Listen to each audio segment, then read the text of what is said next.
Magandang umaga po sa ating lahat. Ito na po ang ating online morning devotion po. Monday to Saturday, alas 8 po ng umaga. So sana po ang lahat ay nandiyan na.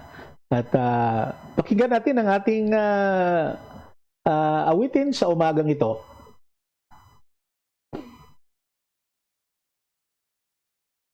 Sana po.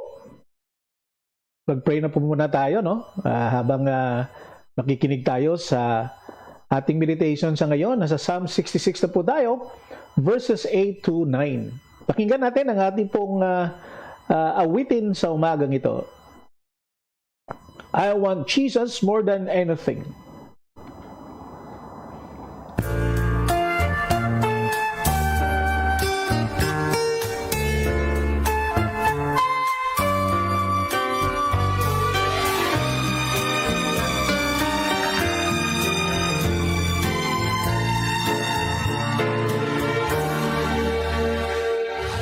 Jesus in my life, more than anything this world can offer me.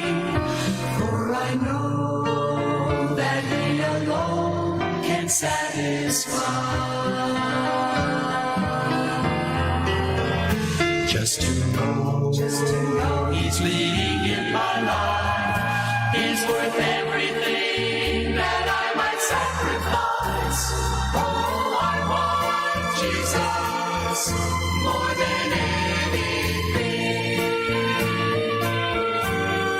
Take nothing that I might want, and all the things that seem so dear. I'd rather have Him than any praise that men may give to me. I want Him to have control and be the breath of life in me. I'd rather have Jesus, I'd rather have Him than anything. Good morning po sa ating lahat. Ito po ang ating insight from His Word. Good morning ito po kay Pastor Randy Ritisa. Diyan po sa tibong ko. Pastor, good morning po. God bless you. Angels waited on Him. Naimbang na bigat king kakabsat. Okay, agyaman ak daytoy beautiful na bigat. One nga ron bakat niya. Naimbang na bigat na kada kayo amin di jay Panabo City. On a road to death and untold agony, just for me He suffered. Oh, what a price to pay. Take the fame that I want Jesus more than anything this world can offer me. that seems Sana po, yan ang ating layunin sa buhay. Success in life. Pag inuuna natin ang Diyos sa buhay natin. So enjoy po tayo sa umagang ito, Insight from His Word, our online morning devotion po, kasama ang inyong kaibigan na Pastor Ray Sarsuela Chespa ng Northside Baptist Church dito po sa siyudad ng Davao City.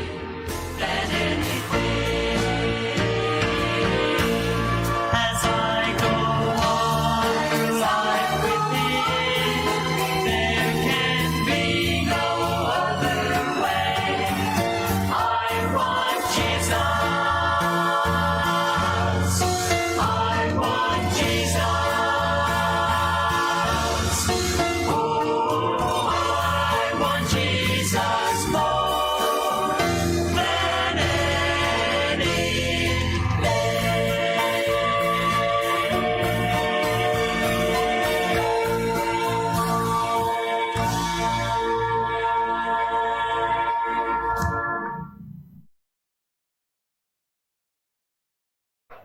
Yes, magandang umaga po muli sa atin. Ito pong ating programa. Ito pong ating morning devotion po from Monday to Saturday. Okay, kumusta po kayo? Mayong buntag sa tanan, naimbang nabigat kada kayo amin di Luzon. Kag maayong agaman sa tanan nga mga Ilonggo, dira sa Negros, sa Panay, og maayong buntag sa mga Bisaya diri sa Mindanao og sa bahin pod sa Negros Oriental. So maayong buntag gyud sa inyong tanan. Sa ang sulok naman po ng mundo, sasamahan ka ng Diyos, sasamahan mo ako, at ating pong idalangin natin po ang ating ang ating broadcast na maging okay po ang ating signal, at nagpapasalamat po tayo sa Panginoon.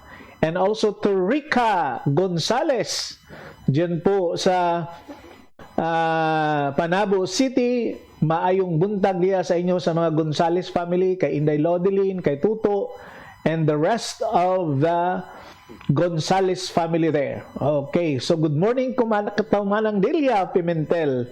Mayong aga gid sa imo dira Manang Dels. Kumusta si Manang Jaret, no? And also to my friend Pastor George Abiola ng Valencia, Negros Oriental. Pastor, salamat gyud og maayo ha. Thank you so much.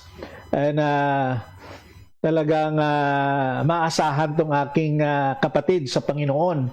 And also to Ma'am Josie Cabalan Nala, good morning din po sa inyo dyan sa Tagum City sa Davao del Norte.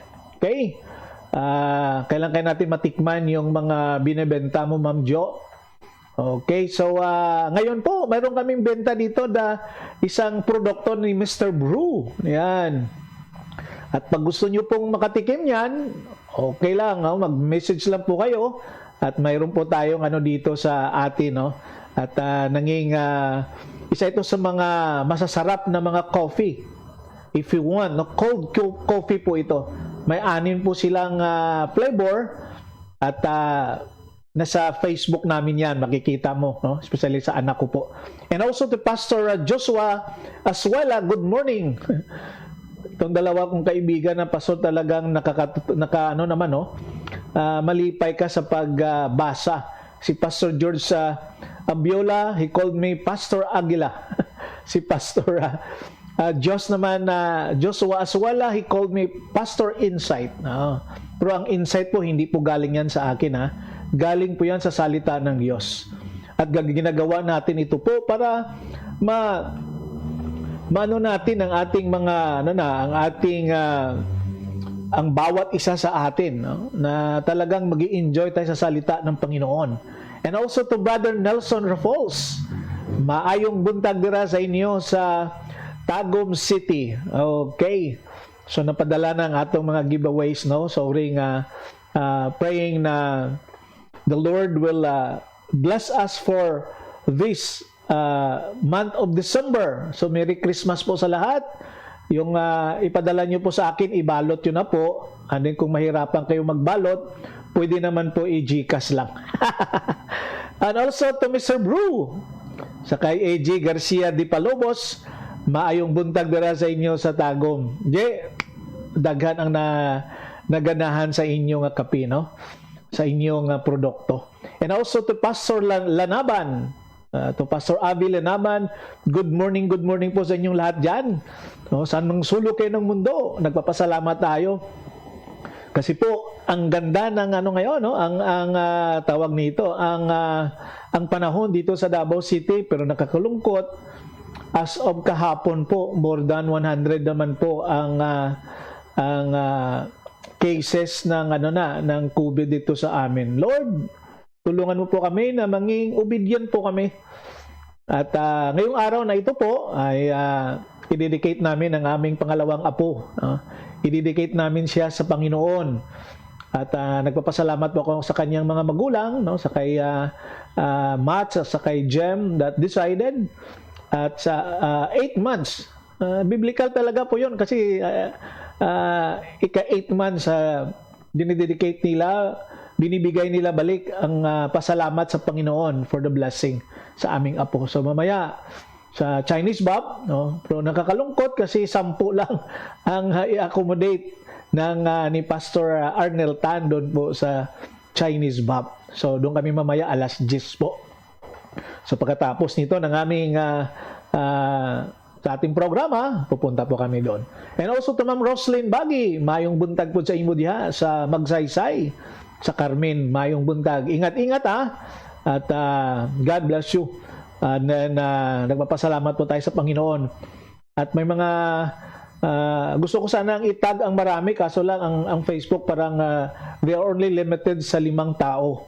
Kaya everyday, iba-iba ang tinatag ko po dito sa ating programa. Diba? So, kumusta po tayo? November 4 na po tayo. Wow, 4 na araw na po ang nabawas sa buwan ng Disyembre. At 26 days or 27 days. And then, 2021 is coming. And then, magbe-birthday naman po ako sa month of January. Wow, tumatanda na talaga tayo. Sabi nga nila, kalabaw lang ang tumatanda. Hindi po yung totoo. Ang tao tumatanda. So, but still, we are enjoying the presence of God. Di ba? Yun ang masarap sa buhay. No? Ang t-shirt ko po ngayon ay isang, baka para makita nyo po, I love Doe. Yan, no? Yan po ang t-shirt ko. I love this institution. I love where I train. No? Train ako bilang isang pastor. Hindi perfecto na pastor, but salamat sa grasya at sa awa ng Diyos. Nagpapatuloy pa rin tayo. 32 years, no? Nasa ministry. To Brother Nisel Nazarino, Nisel, mayong buntag sa imo. Asa na mga karon, no? Nasa Luzon daw siya nung nakaraan, but ngayon I think nasa Davao na siya siguro. Ingat-ingat po kayo sa pag-drive, ha? At alam ko po na talagang natin, no, ang situation natin. But salamat. Ang isang kaibigan ko po na pastor sa Negros, salamat na nanging negative po sila, no, sa kanilang and also to Pastor Jerome Medel. May aga dara sa imo upod kay Dr. Daina and all the kids and all the brethren ng Gospel Light Baptist Church sa Cagayan de Oro naman po yon. So maayong buntag diha sa inyo. At ang Ginoo magpakamaayo din na sa inyo, Pastor Je. Okay, maayong buntag pod, no, sa kay Nisel Nazarino. Asa ka karon, Sel? Nana ka sa Davao. Okay, so yung sa likuran ko po, yan po ang isa sa mga tourist spot ng Negros Occidental. I think that is in Talisay. Talisay o Silay, not the Rowens. I think Talisay if I'm right. Okay. And also to Tipay, to Nel Grace Amar. Good morning. See you later, no? Okay. At babasahin ko po sa inyo ang ating pong meditation sa umagang ito ay nasa Psalms 66 po tayo, verses 8 to 11. 20 verses po, kahapon natapos po natin ang verse 1 to verse number 7. Let the whole world, this was written by King David. Babasahin ko po ito sa New Living Translation. Let the whole world bless our God and loudly sing His praises. Our lives are in His hands, and He keeps our feet from stumbling. You have tested us, O God. You have purified us like silver. You captured us in your net and laid the burden of slavery on our backs. May the good Lord bless the reading of this Word of God. And to my wife, good morning din po dyan sa labas. Okay, mag-pray muna tayo po. Panginoon, nagpapasalamat po kami sa umagang ito. Bagong opportunity, bagong blessing, bagong privileges na binibigay mo po sa aming mga anak mo. Lord, salamat sa kapatawaran sa sala nga imong gihatag sa amo. Salamat sa kaluwasan paagi kay Kristo Jesus nga nanging bahin kami sa imong panimalay. And thank you also, Lord, for our listeners this morning. Iba-ibang lugar pero magkita-kita po kami. At kahit hindi kami magkita face to face, but still, we are so thankful that we are joining with each other sa salita mo, Panginoon. Ito pong aming insight from His Word is a daily devotion. At salamat, Panginoon, na tuloy-tuloy namin gagawin ito. Not to put our name, not to compete with others, but the gospel, your words could be heard sa sangsulok man ng mundong ito. Lord, open the hearts of the listeners. Kaming mga anak mo, Panginoon, na mapaligon mo kami. You will strengthen us from your words. Lord, human as we, sometimes we fall. Sometimes we do mistakes. Sometimes we commit sin against you. But Lord, thank you for your grace and mercy. That you're still inviting us, you're still welcoming us to your throne of grace. Lord, thank you so much for how you've been good to my family. Lord, today we will dedicate Nice, our second na apo. I pray, Lord, that this child will grow with different talents and relationship with you. Sa kanyang ate, si Ate Peebles din po. At salamat sa mga magulang nila, Panginoon. I pray for Mats. I pray for Jim as they've been instrument on how to bring their children to you. I pray, Lord, that will be an example to them. Lord, sa umagang ito, nagpapasalamat kami. I also praying, Lord, for Dawn Berdos na nasa hospital pa ngayon, Panginoon. I pray, Lord, for total healing. I pray, Lord, that you should be with them. Sa kay Beng at the family Berdos, Panginoon. Also praying, Lord, for Ma'am Pableo, ang principal po ng Davao Christian. Nasa hospital din po siya ngayon. Lord, ingatan mo rin po siya. I pray for Pastor Notarte sa Baguio City. Total healing sa kanya, Panginoon. Pastor Garovillo, Panginoon, na nagpapagaling. Brother Victor C, Panginoon, pagalingin mo rin po sila. The sister of Brother Tutong Delcano sa Kirayan, Panginoon, na may cancer. I pray, Lord, for her. I pray also, Lord, sa anak ni Pastor Alon Sagay. Alam mo po ang kanyang situation, Panginoon. Yung mga nag-chemo, Panginoon. Alam ko, Panginoon, ang sakit. The pain every time na mag-chemo sila. Yung mga nag-dialysis, Panginoon. Oh Lord, have mercy on them. I pray for our country. We pray for our president. I pray, Lord, for your provision sa bawat isa. Alam ko, Panginoon, na sa iyo lamang kami kumukuha ng lakas at mga pangailangan namin, Panginoon. Thank you for sending the ravens. Thank you, Lord, for the heart of generosity sa mga anak mo. Lord, ipagpatuloy namin itong desire na makatulong kami, Panginoon, sa nangangailangan.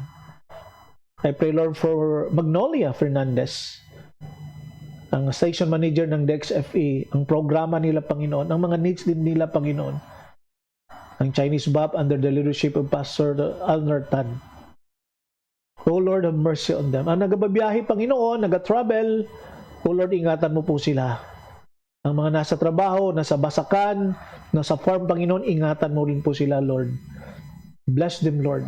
I pray that your name will be glorified. Ang naghahanap ng trabaho, Panginoon, bigyan mo sila ng trabaho. At sana po yung trabaho na yan ay gagamitin nila sa pagpapuri sa iyong pangalan. At hindi mang dahilan para hindi po sila makaserve sa iyo. Oh Lord, have mercy to each one of us. Allow us, Lord, to be humble enough. Salamat sa mga biyayang natanggap namin, Panginoon. Sometimes, nakaligtaan namin na magpasalamat. But Lord, forgive us. To all our listeners, to all who've been viewing this, nag-share, Panginoon. Oh Lord, have mercy on them. So Lord, may your name will be glorified. Your name will be praised. How great you are. Thank you, Lord, for being faithful to your words, faithful to your promises to us. We're claiming all those. In Jesus' name I pray. Amen.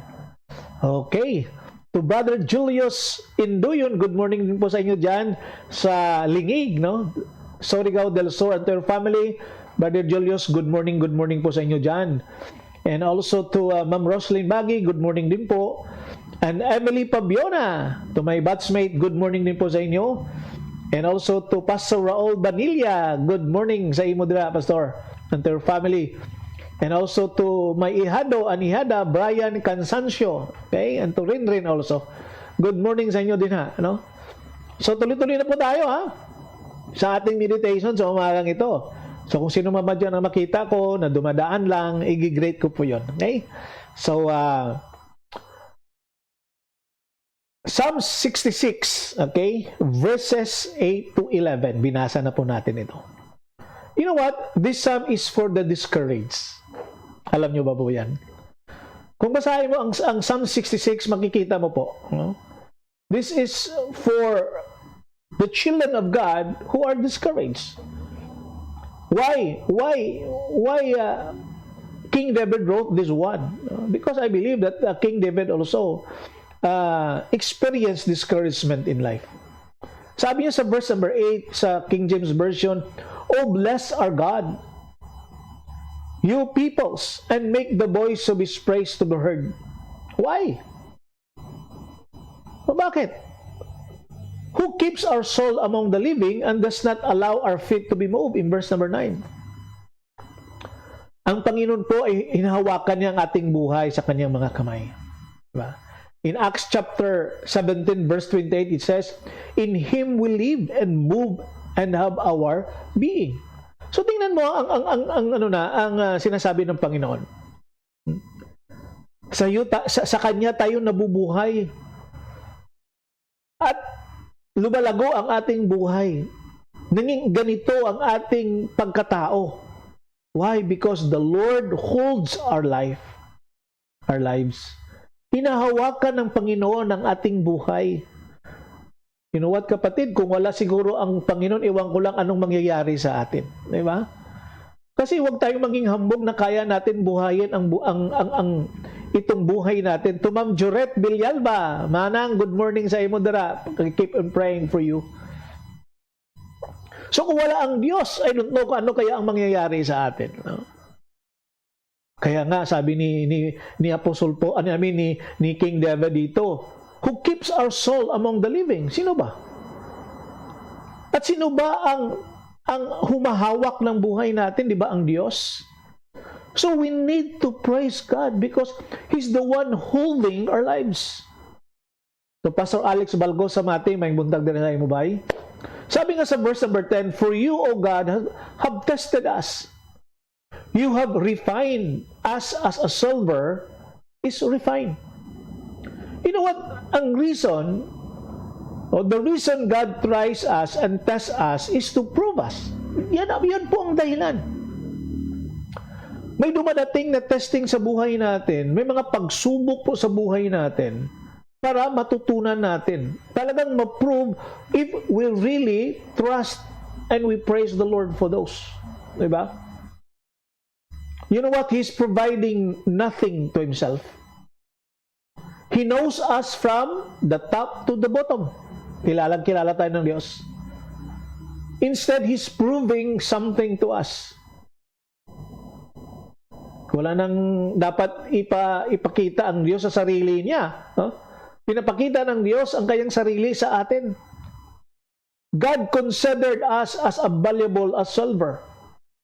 And He put us into the situation na tinitestingan niya po. He put us into the situations that test and strengthen us. You know what? Itong mga pagsubok sa buhay, diyan tayo kumukuha ng lakas, di ba? Sometimes hindi natin maintindihan po yun. Pero the moment that you connected your life sa Panginoon and through His Word, we could understand itong mga trials sa buhay natin. And notice the images in this next two verses, no, sa verses 11 and 12. Anong pong sabi dyan? He brought us into the net. Okay? You laid affliction in our backs. You have caused me to ride over our heads. We went through fire and through water, but you brought us out to reach fulfillment. Hallelujah. So this indicates total defeat in life. You know? We go through fire and water. Yan ang mga pagsubok na maranasan natin sa araw-araw. When we talk about the fire, what is the fire? Diba? When we talk about the water, what is the water? What is the nature of the water? Itong mga bagay na ito po, makatulong ito sa atin, the fire and the water. But sometimes pag sobra ang sabi nila, naging sakuna naman po. Diba? So, we go through fire and water, but we are brought out into a wealthy place. Sabi niya, rich fulfillment. After the trials that we're encountering every day of life, He gives us fulfillment of life. We are defeated, we are failed, but not totally failure. To defeat sometimes, but at the end of the day, we're victorious. Because that is what He promised to us, to those who will get strength from Him. Ang word po dyan na wealthy, it means an abundant place. A moist place. A place of running water and fruitfulness. Diba? So the wilderness of Judea, where David so often found himself, was dry and barren. Sinulat niya po ang mga chapter sa Psalm sa wilderness, in the valley of, in Judea, in the desert. At alam po natin, pag sinasabi po natin na desert, you could see dryness. You could see the barrenness. Wala kang makitang nabubuhay doon. You know what the psalmist does not say, well, here I am in trouble again. No. He says, God brought me in. Yung sabi ng psalmist, ha? Hindi niya sinasabi na, ito naman muli. Para araw-araw na ang mga pagsubok sa buhay natin. Pero iba ang tingin ni King David. Ang sabi niya, God brought me in. And God's going to bring me through. Tutulungan niya po tayo. Minsan, dinidisiplina po tayo ng Panginoon. At palagi po tayong dinidisiplina para maging stronger at mas strengthen po ang ating panampalataya sa Kanya. Ang salita ng Panginoon, it could help us to grow in our maturity as a believer. Pero may kasali na po yung mga disiplina. May mga palo na po dyan na binibigay ang Panginoon sa atin, di ba? God always enriches us when we go through difficulty of life. He proved us and try us to make us more like Jesus. Hallelujah. Kapatid, to my batchmate, Mary Grace Salye Serrano, good morning, Grace. So the trials of God have refining and strengthening effect sa bawat isa sa atin. And the result is they make us more like Jesus, di ba? Nini-refine na tayo ng Diyos sa mga pagsubok na yan. No? Di ba may isang awit na God never moves. No? He never do mistakes. And so, kapatid, are you discouraged today by trials? Para bang susurrender ka na sa mga pagsubok sa buhay mo? Be encouraged that God will see you through and that He will use your trials to build you. Hallelujah. Makaamin ka ba dyan? Or still, sinasabi mo, Lord, tama na itong mga pagsubok sa buhay ko. Kapatid, huwag mong idasal na mawala yung mga pagsubok. Idasal po natin na tulungan po tayo ng Diyos na uma-overcome natin yung mga pagsubok sa buhay. Bakit? Kasi po ang mga pagsubok sa buhay, diyan po makikita on how strong our faith sa Panginoon. And it will build up sa ating buhay, anak ng Diyos. So kapatid, sa umagang ito, isang bagay naman po ang ating natutunan, no, sa ating meditation sa umagang ito. So muli, ito pong ating devotion. Alam ko po na nasiyahan po tayo. Kasi maraming pagsubok sa buhay natin, di ba? At minsan ang pagsubok na sa kaibigan natin, sa pamilya natin. Pero may isang Diyos na tutulungan niya po tayo. Good morning also to the Notarte family dyan po sa Bindoy, Negros Oriental. Mayong buntag sa inyo din. If you want that these words of God could be heard by your friends or by your family, i-share mo ito sa wall mo para mabasa nila at marinig nila. Okay? Muli po, kita-kita tayo bukas. Ito pong ating insight from His Word. Kaibigan niyo po si Pastor Ray Sarzuela Chespa ng Northside Baptist Church dito po sa Davao City. God bless you. God loves you. Maging tapat po tayo sa Diyos kasi po ang Diyos ay tapat sa atin. Okay. When answers aren't enough, there is Jesus. God bless.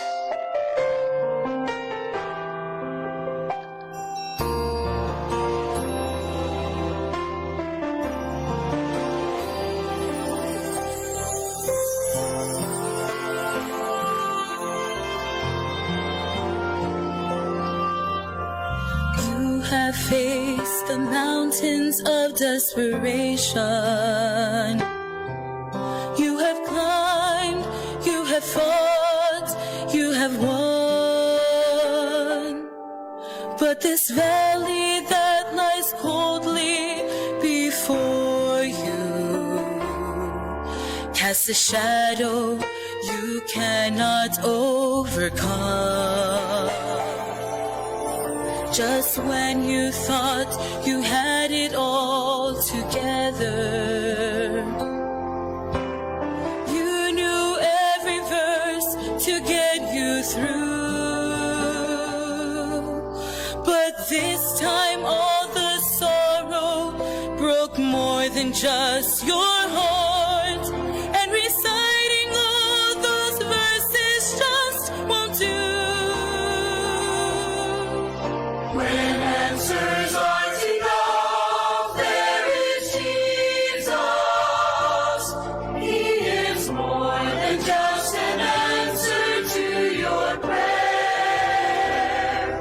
And your heart will find a safe and peaceful refuge. When answers aren't enough, He is there.